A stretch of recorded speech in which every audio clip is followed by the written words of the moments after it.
This is Ken Hance, Best Storyteller, Texas. Today we have a special guest, a recipient of the Congressional Medal of Honor. And there's not a lot of those people. There's 3,515 people that have received that over the course of the history of the United States. And our person is Jim McCloughan.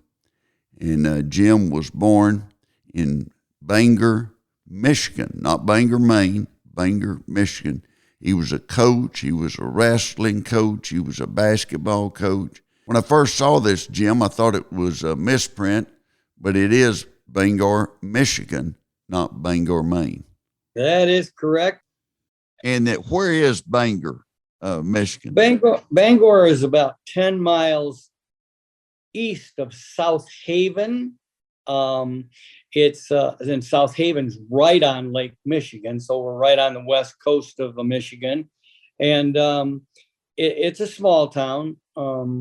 I guess our name to claim was from your area down there. He played for the Dallas Cowboys. Pete Gent came from Bangor, Michigan. Pete played tight end. He wrote the book North Dallas 40. That's right, and was famous. Anyone that's been a Cowboy fan, they know who Pete Gent was. Well, I used a lot of the Cowboys plays as I coached football for 38 years, and we had fun. That's good. The Dallas Cowboys have a fun offense. Yep. They did. Your parents, tell me a little about your parents and any siblings you had. Well, I'm a half Texan myself because my mom was born and raised in Brownsboro, Texas. She was born in Opelika, which is no longer a town there. Both of her parents had died before she was 3, so she was raised by grandparents down in Brownsboro. Came up when she was 17 years old with an aunt to Michigan, met my dad, and 6 weeks later they were married. They met in South Haven, Michigan, where my dad graduated. I went back to my dad's alma mater to coach and teach for 4 years when I got back from Vietnam.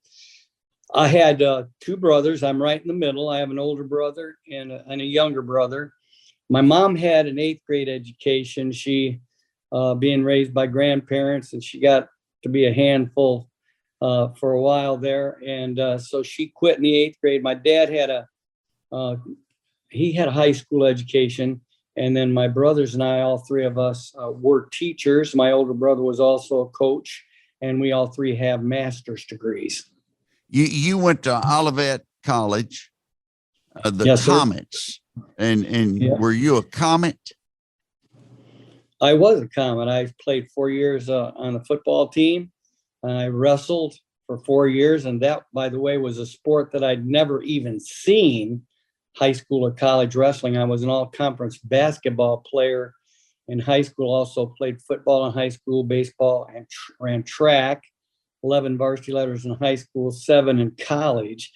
And they never let me forget the first day that I went to wrestling practice was the first day that Olivet College had wrestling. So they were just starting the team when they encouraged me, or actually twisted my arm to come and join the team. And I looked around and I said, "Hey, where's the ropes? I've seen this on TV and there's supposed to be ropes." So while they were recruiting me, I thought they were recruiting me for big time wrestling. It's they've never let me forget that. That's pretty funny. I was the college's very first conference champion as a junior, and I was back to back as a senior. Yep. Played football at 165 pounds and wrestled at 130 pounds. So. What position did you play in football? I was a wide receiver and a corner on defense.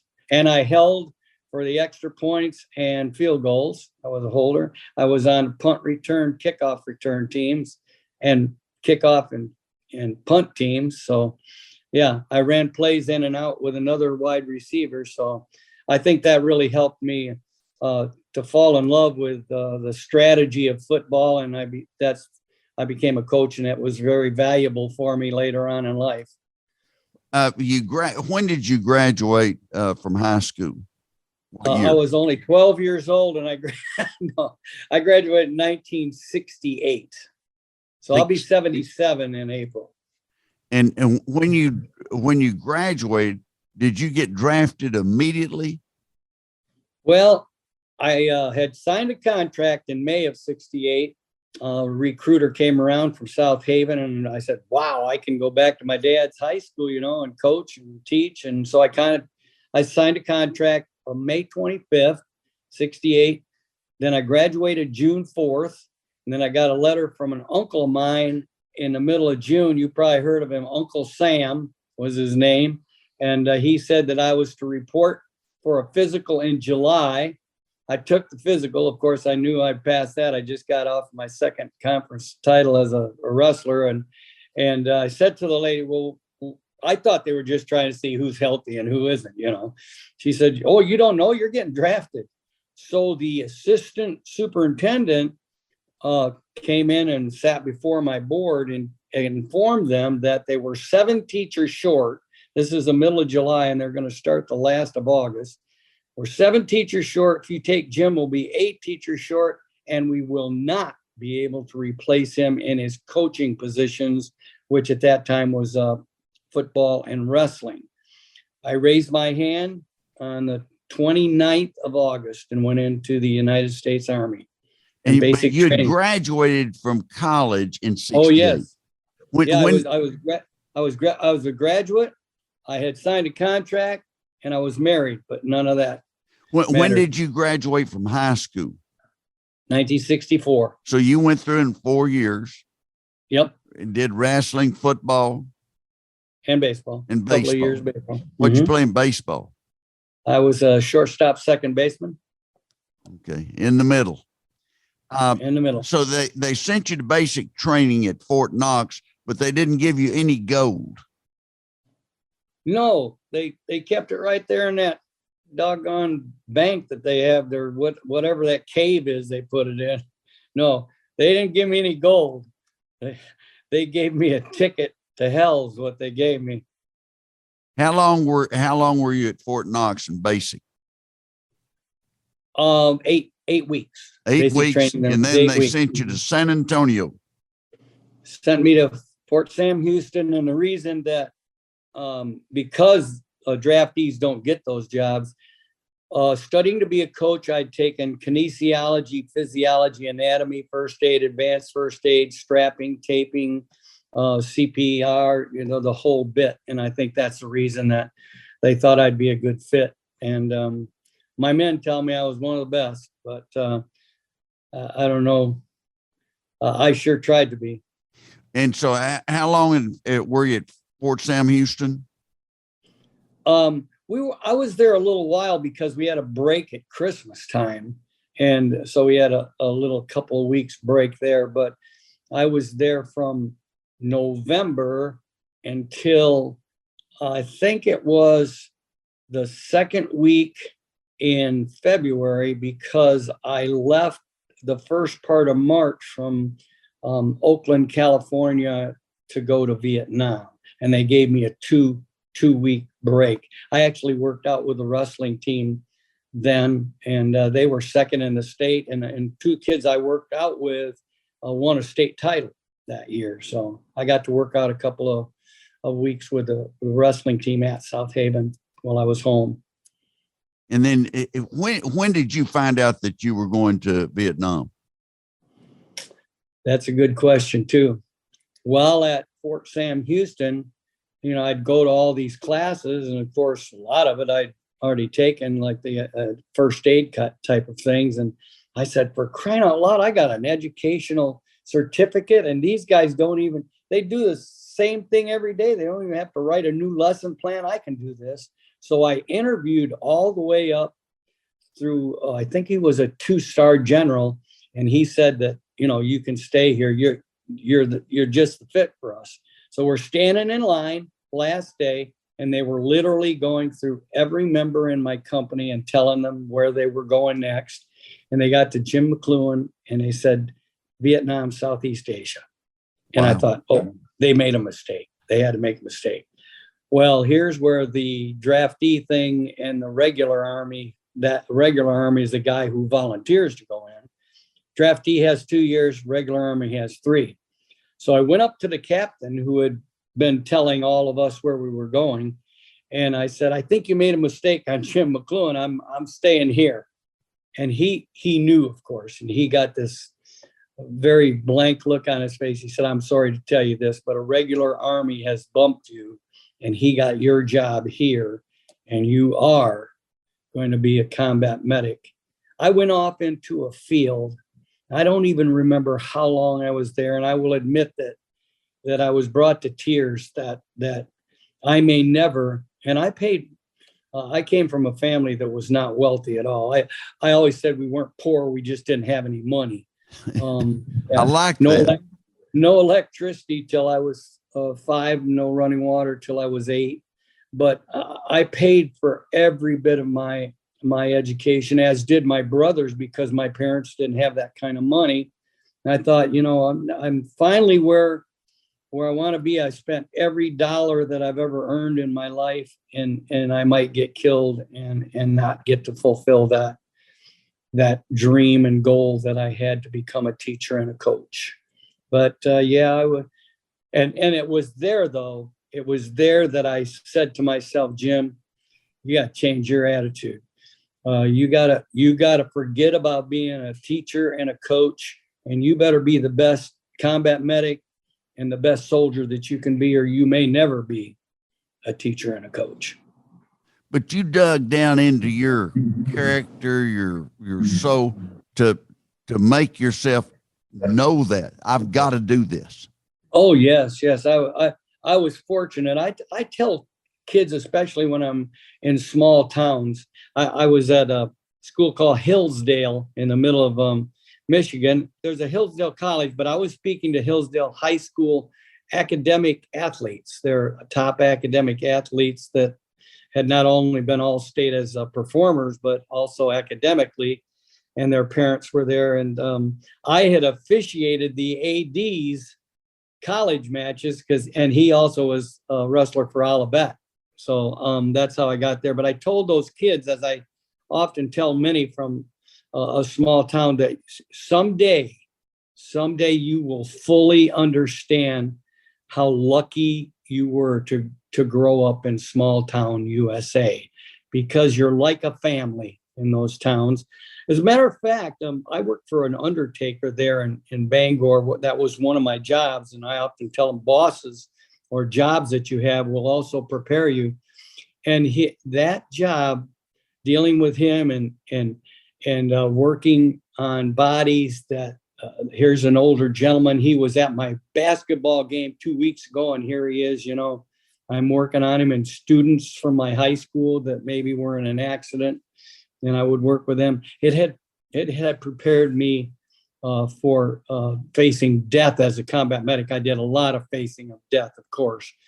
But I also, one of my missions when I came home was to prepare my students and my athletes for their Vietnam. And I'll explain that. Their Vietnam might be a class that they failed and they should have had, or a girlfriend that says, hey, I don't love you no more. Not being accepted at a college, their parents divorcing, their house burning down, whatever their Vietnam would be through life. Someone had done that for me. And you know what I'm talking about here. Somebody had prepared me for my Vietnam, and I needed to prepare these kids for theirs, whatever it turned out to be. Going back, when you found out in Fort Sam Houston that you were going to Vietnam, and then you left from Oakland. I did. That was my first time on a plane.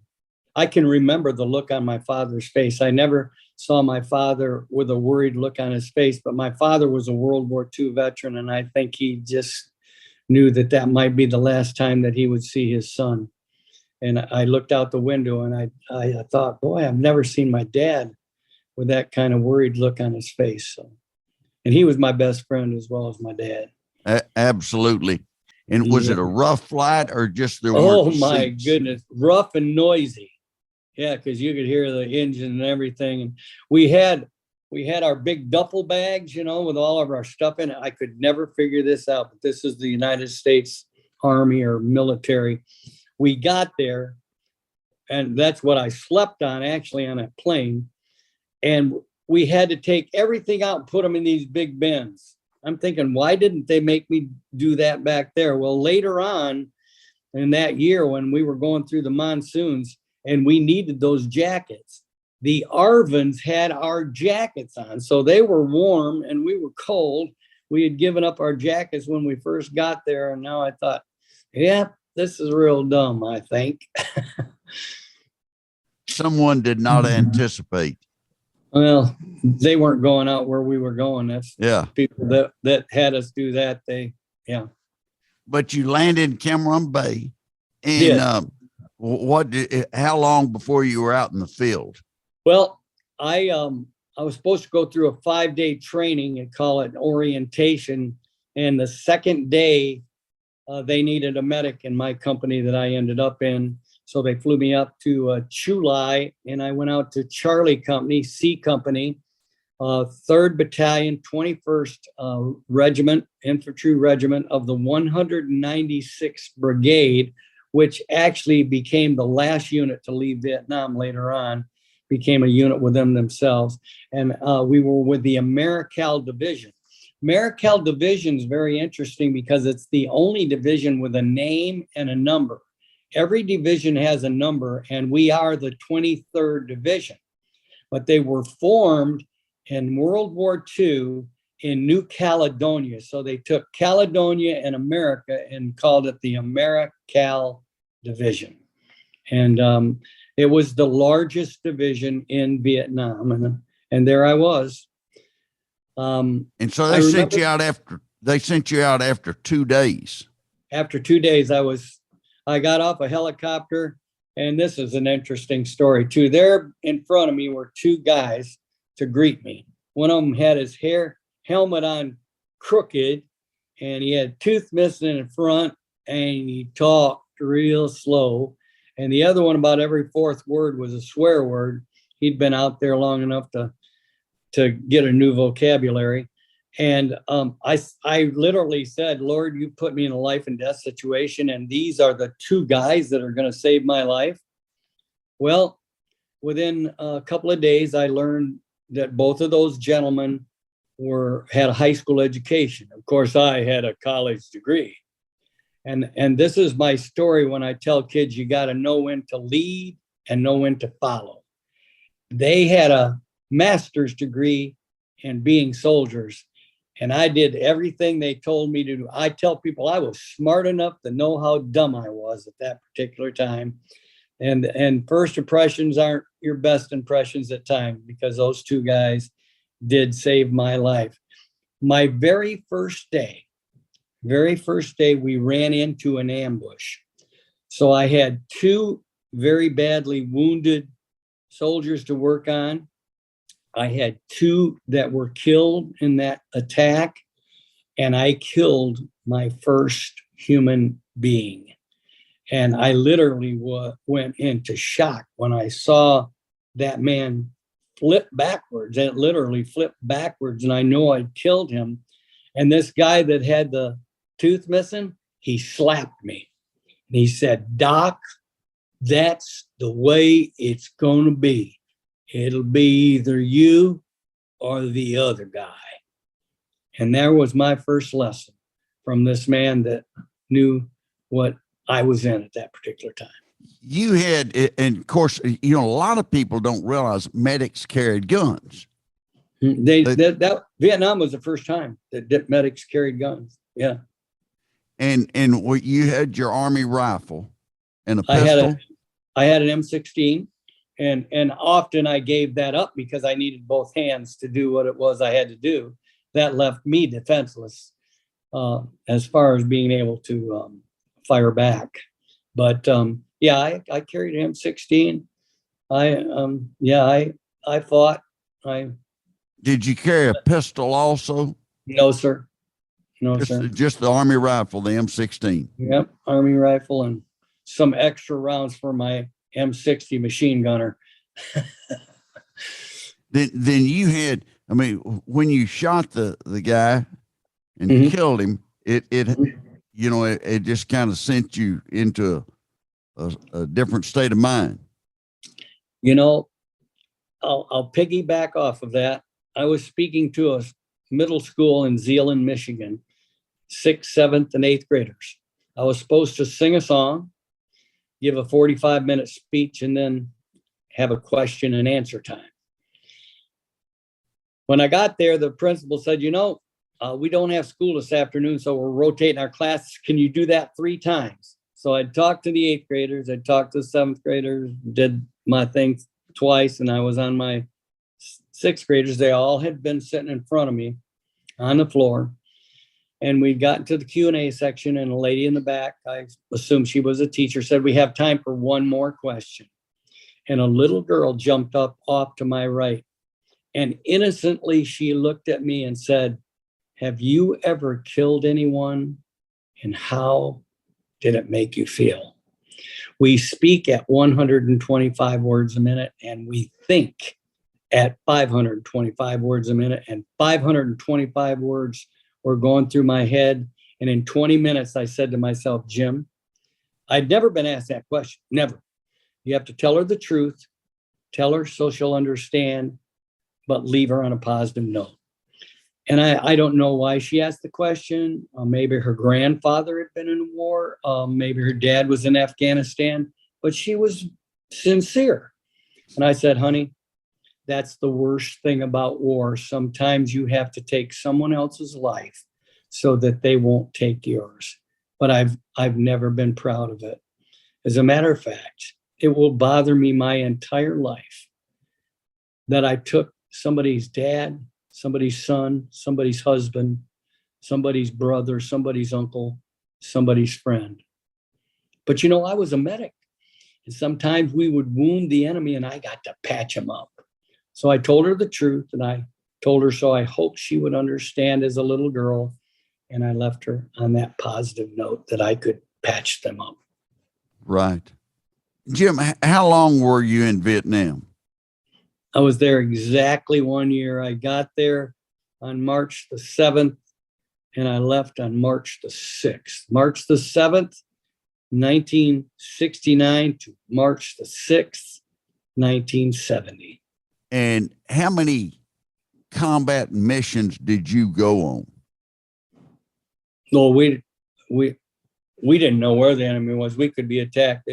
There were no front lines in Vietnam. That's what made it such a war of all wars. So I was in the field for the majority of the time. And then near the end, they thought I was going to get killed because I did do what I was supposed to do. And that was a dangerous job. And I ended up as the liaison for the Americal Division in the 91st Evacuation Hospital in Chulai for the latter part of my tour. But I was there exactly 1 year. You saw a lot of things. Mm-hmm. What was the worst situation that you had to deal with? Well, the worst situation, of course, is losing somebody that you talked to 5 minutes ago. The other situations are triage, when you have mass casualties and you know that one person you can't save because you don't have a doctor here and you don't have the equipment. And so you have to do triage and leave that person alone and work on those that you can. A lot of people don't know that the medic's job really is to put people back into the fight. That, so you have more people that are fighting alongside each other. But of course, we are also there to save those that we possibly can. The battle that I was in, where there was 89 of us combat assaulted in, and they did no forward observation. We went up against, later found out, 2,700 Vietnamese enemy soldiers. They had 2,700 and you had 89. We were outnumbered 30-1. Mm-hmm. Wow. Yeah. And I was wounded 3 times. I went into the kill zone 10 times during that battle.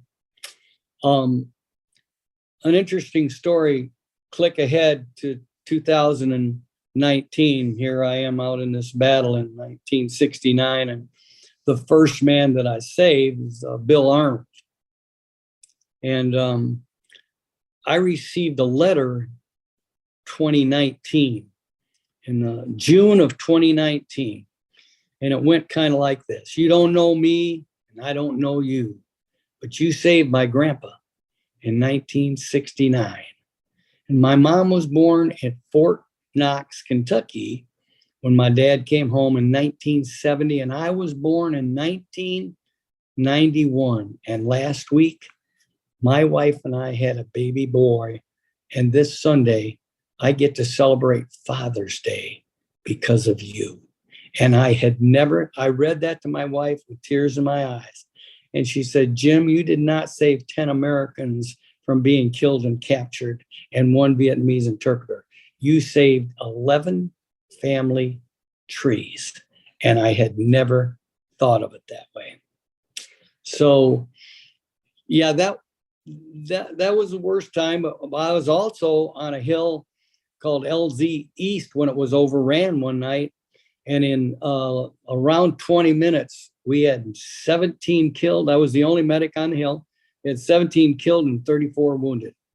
And many of them were burned badly because the North Vietnamese sappers had come up the hill with flamethrowers and had shot the flames into some of the bunkers. And so that was a bad night. That was a bad night too. What event or action was the one that you received the Congressional Medal of Honor for? The one that I told you, the battle for New Yon Hill, where we were outnumbered.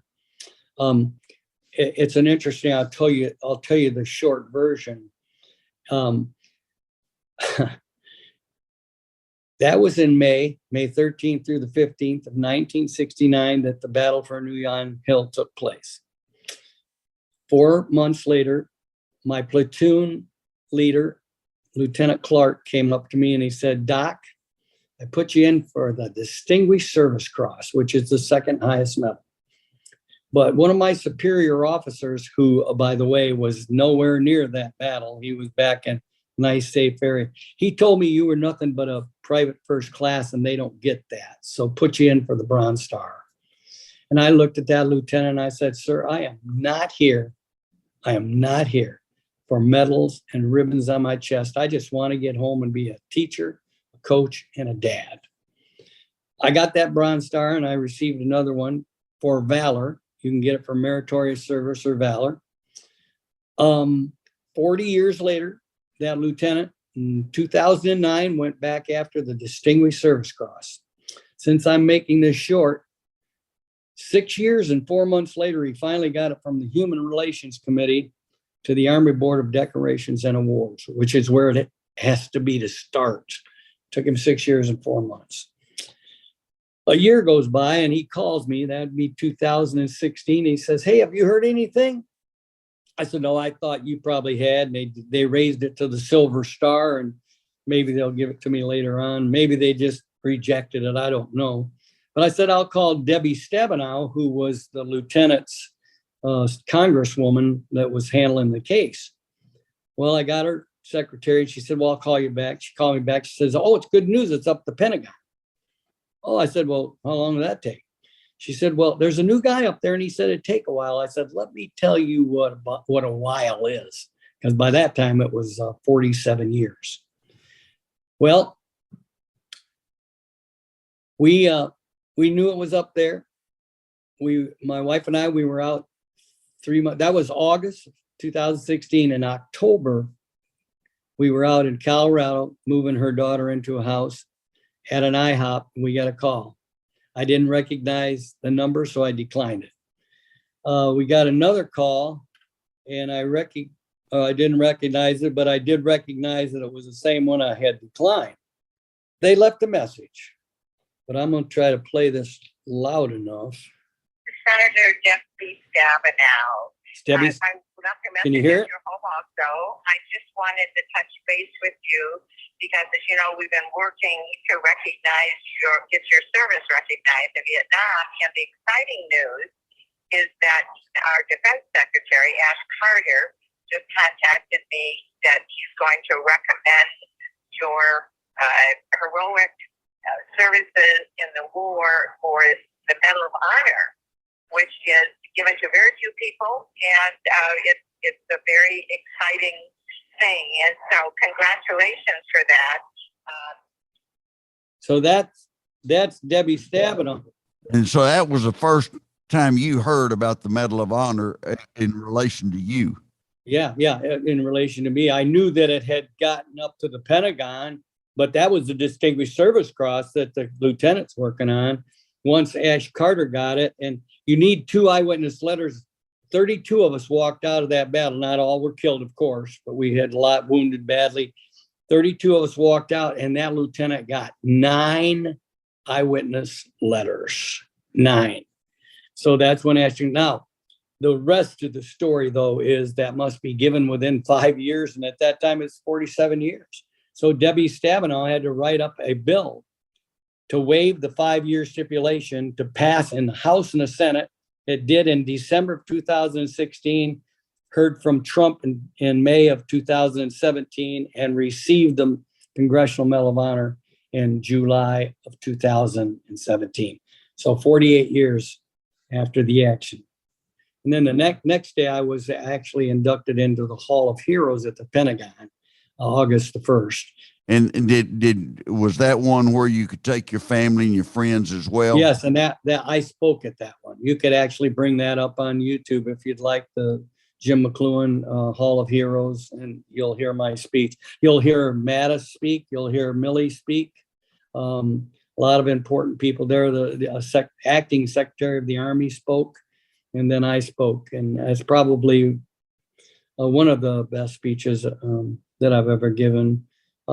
Because of the nature of it. It was just very humbling and just surreal that a little boy from Bangor, Michigan, walked to a one-room country school a mile every day, no electricity, and just surreal.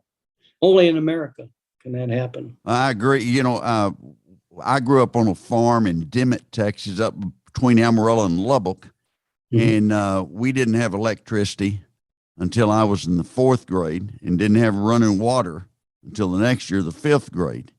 And my parents instilled in me a hard drive of work mm-hmm. hard, do what's right, and everything mm-hmm. will work out. My dad had an 8th grade education.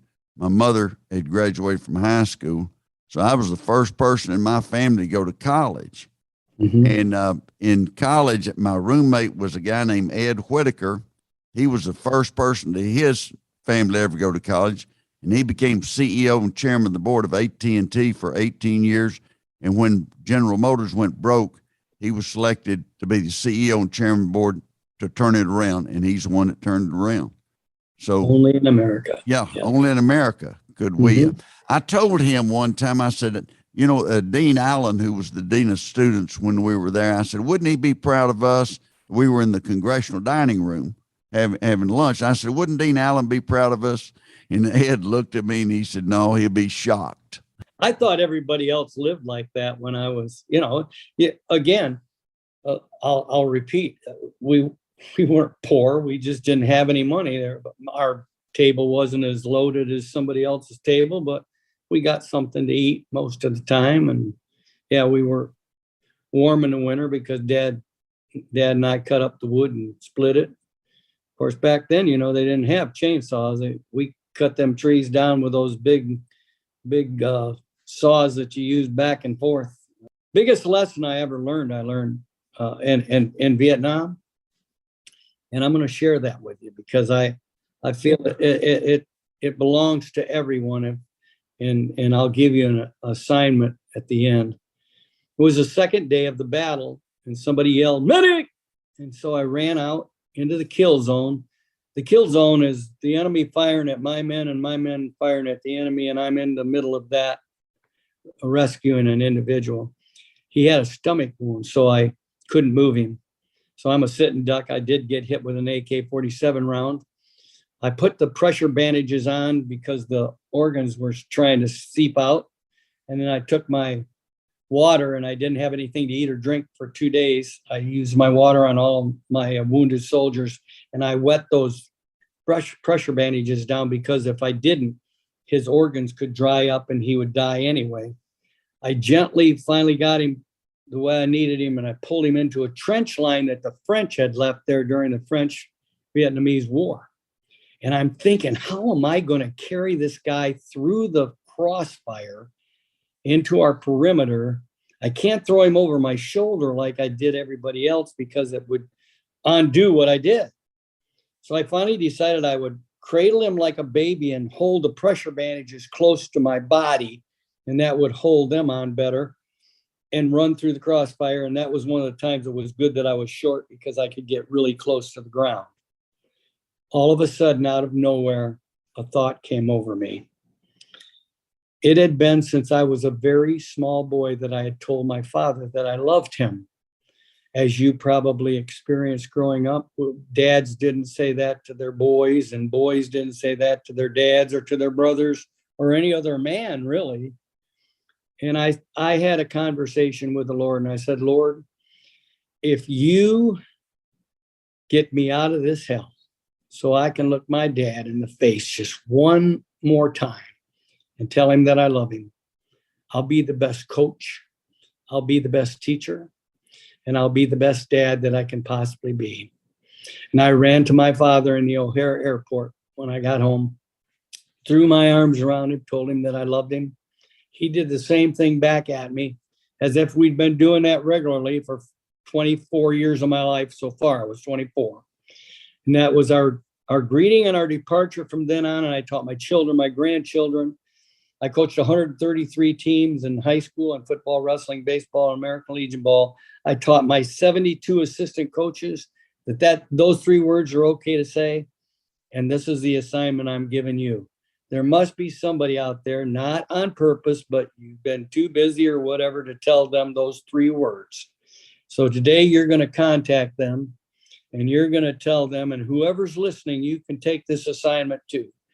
You're going to tell them those three words, I love you, and you're going to tell them why you love them. That's the most important lesson that I learned in a war of all wars, in hell of all hell that I've ever been through. And I want everybody to know that this medal that I have around my neck belongs to the 89 men. This is not a Jim McCloughan award. This belongs to 89 men, whether they died in that battle or they made it through or they were badly wounded. And there are a lot of people. Remember I told you about those 2 eyewitness letters? There are a lot of people that did things that normally you would award the Medal of Honor for, but nobody saw them do it. It's not the medal, but the action that counts. It's what we do we're not put on this good earth to serve ourselves. My father taught me at a very young age, Jim, if you're given a job to do, never do it halfway. Do it to the best of your ability and do it till the job is done. And that's why I didn't go in when the lieutenant told me to get on a plane that first night that I was wounded in that battle. My job, I'd rather be dead in a rice paddy than alive in a hospital and find out that one of my men didn't survive because Jim McCloughan didn't stay until the job was done. And so whatever it is you do, you'll have more joy doing it for other people than you will if you're looking for something that's going to be an accolade for you. It's better to give than receive. Always. Jim, before I let you go, one of the things that I wanted to do was get you to sing for us. You're an accomplished singer, and I wish you'd just sing a little for us. Here's what I end with a lot of times. I gladly stand up next to you, defend her still today, 'cause there ain't no doubt I love this land.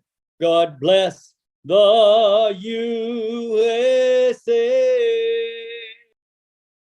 That is great. That is a great way to end our program.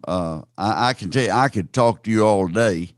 This has been most enjoyable.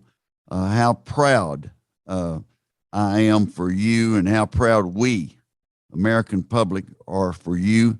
And you're very humble, but also you're proud of what you did, and that in America that you've been able to do so much that God has blessed you beyond belief. Well, sir, thank you for your leadership and all that you've done for so many in this great country, and also for your program, because there are a lot of people that are going to be listening to the various programs that you have, and that's the only way that they can hear some of these things that you produce. So wonderful, man. Again, you're serving a multitude of people when you do these particular podcasts. Jim, thank you very much. God bless you, and God bless the United States of America.